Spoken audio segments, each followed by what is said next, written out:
We are back with another WutheringWaves video. We are playing WutheringWaves. I wanted to go over Phoebe's weapon. I got a very interesting comment of someone saying, is this weapon going to be needed for the support sub DPS role? And this is not going to be for the main DPS role, and is it a safe skip? I'm just going to be very transparent with you. Obviously, I don't have calculations. I'm not a theory crafter. I don't do the math and, put stuff in the spreadsheets. But based on just the other weapons that we have and how niche down this weapon is, I don't think this is... I don't think this is worth it. And I'm going to go over it right now. We're going to break this down. So I'm going to be as fast as possible about this. This is the weapon. It absolutely looks beautiful. Like, genuinely. It's a really well-designed weapon. Luminous Hymn. Attack 500, 36 crit rate is nothing. I mean, that's good, right? So the thing is that with her, you're getting a 20% crit rate buff from the set off rip. So that's actually really solid. That would be way more than enough crit rate in order for you to get an efficient build. So just so you know, if you don't have Stringmaster, which we'll get to because I think that's the perfect alternative, as it always is, this is fine. I don't necessarily think it's bad if you roll for this, but I don't necessarily know if it's really worth it. We're going to go to the free-to-play option as well. So, 36 crit rate is really good for building them. Increase attack by 12%. Dealing damage to enemies with Spectral Frazzle gives 14% basic attack damage and 14% heavy attack damage bonus, respectively stacking up to 3 times for 6 seconds. So she does go with basic attack and heavy attack. So for team compositions, Mortefi and Sarhua might be a decent pick. We'll see what happens. And probably Spectral Rover though over everyone. Casting outro skills amplifies the damage from Spectral Frazzle on enemies around the active Resonator by 30% for 30 seconds. So her outro skill already is pretty solid and is going to give you a Spectro Frazzle damage buff. I have a whole video breaking down her kit already. That'll be linked towards the end of the video. So while this really looks nice, this will never be used, at least for the foreseeable future, on any other character, right? Rover will be using a sword. If, let's say, they drop another Spectral Frazzle character, I absolutely doubt they're going to be using a Catalyst, right? I just don't see that. They'll probably be using a Gauntlet or a Broadblade. Actually, probably just a Gauntlet, I think, right, is what we're missing. So in itself, like, while this looks good, I personally believe it's better to hold off on your Asterite. So we're going to go to the free-to-play option. That's insane.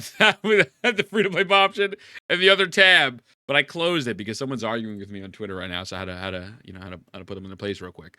But so yeah, we're going to go with the free-to-play option. Really nothing crazy here. Where is this? It's from fishing. And the fishing seems actually really fun in this game. I'm not going to lie to you. It really does. It's way better than fishing for the catch. So Ocean's Gift. Unfortunately, the deal is, man, they never give crit rate on these 4 costs, these 4 stars that are not like a battle pass weapon. It's stupid. I'm kind of tired of it, but whatever. Double attack, which is still valid, I guess. So you will be able to get this R5 just by playing the event. So we're going to be looking at the top multiplier.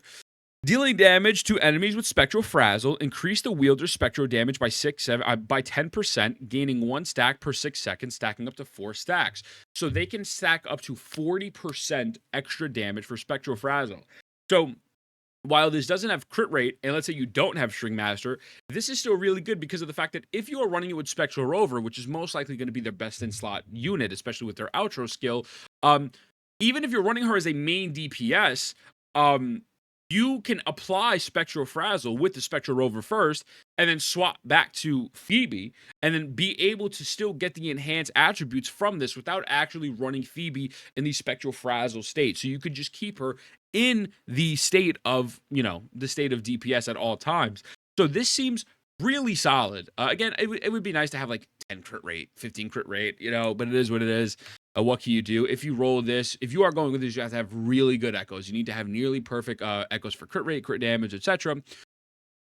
But again, this is where Stringmaster comes in, because Stringmaster is just genuinely really, really good, man. Like, this will probably be the go-to.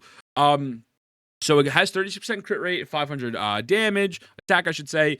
Grants 12% attribute damage bonus. When dealing resident skill damage, increase attack by 12%. Now, you're going to be doing your resident skill pretty often. Her resident skill, as we saw earlier from the other video, she drops like that little circle around, and then it's kind of just a bunch of attacks, right? So you do the skill, and that's the main part of the kit. It has some CC involved in it, and you're also going to do a second skill on top of that as well. So you're going to be using your resident skill pretty often. So this makes perfect sense. So 12% attribute damage bonus. Dealing resident skill increase attack by 12% times 2, so it's really 24% bonus. This will last for 5 seconds. When the wielder's not on field, increase the attack by additional 12%. I just think that in a situation like this, it's obviously nice because the weapon's guaranteed, right? And if you're going to wail, bro, have fun. Have fun. This will make your life easier building. But it doesn't really need to be, I just don't think it needs to be required. Like, I just don't, I feel like it's kind of like, Also, I'm not going to lie to you. I feel like, and this is me just feels crafting. I could be 1000% wrong. But I do believe, as I said previously, I don't know if I said in this video or the last video, but she seems like she has that sub DPS form.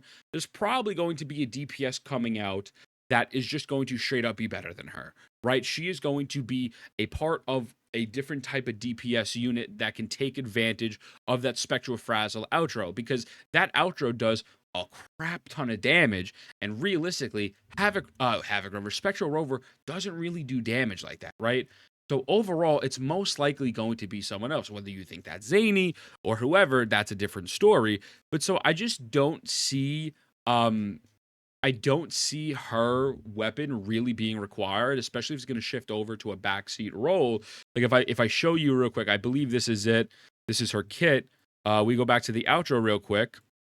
So Resonance Liberation, Forte Circuit, intro. So the outro, it says, deal spectral damage, 528% of Phoebe's attack. So Absolution, increased damage multiplier by 255. And then it says Confession, grant silent prayer to the resonator on field, reducing the spectral damage res of nearby targets by 10% and granting 100% spectral frazzle damage amplification. When the spectral frazzle effect deals damage to targets, extends spectral frazzle's damage cycle, dealing by 50%. So obviously, if you're in the DPS state, big boom, boom, right? Big boom, whatever. But when you're going out with her frazzle state, it's like, okay, you are now setting yourself up for a really big DPS window with Spectral Frazzle. This is how I interpret it. And so at that point, I'm just like, do I need the weapon? I'll probably roll for it because I'm a whale. But do you need this? I just don't think so. I think if you have Stringmaster, you are comfortably okay with just running Stringmaster instead. And now if you're using Yilin in one team and maybe, let's say you want to use Phoebe in the other team in the endgame mode, I still think this will be fine. I think this will be okay. And I think I'm really happy that we actually have this as an option. Now, obviously, again, you do have Cosmic Ripples as well. I mean, I don't really touch on it as much, but, increased energy regen when dealing basic attack, increased basic attack damage by 3.2, stacking up to 5%. She works with basic attack and heavy attack, so this isn't necessarily bad either. I don't know if Rhyme Draped Sprouts is good for her, actually. I know that gives a crap ton of crit damage. When the wielder's on field using skill, grants basic attack damage. Oh, this could be decent as well, actually. Using basic attack damage, 12%.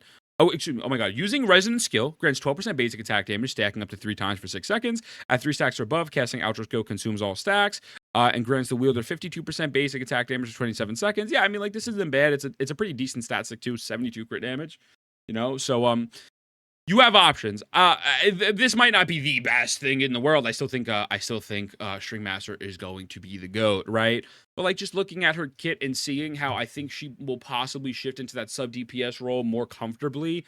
I don't know if it's necessarily worth to go so hard for the for her weapon. I'm just gonna be honest with you, man. I really don't see it. But again, we'll see what happens. So what do you let me know? Let me know what you're going to do when you're rolling for the weapon. You're not for rolling the weapon. That being said, I love you. Mwah. I'll see you in the next one.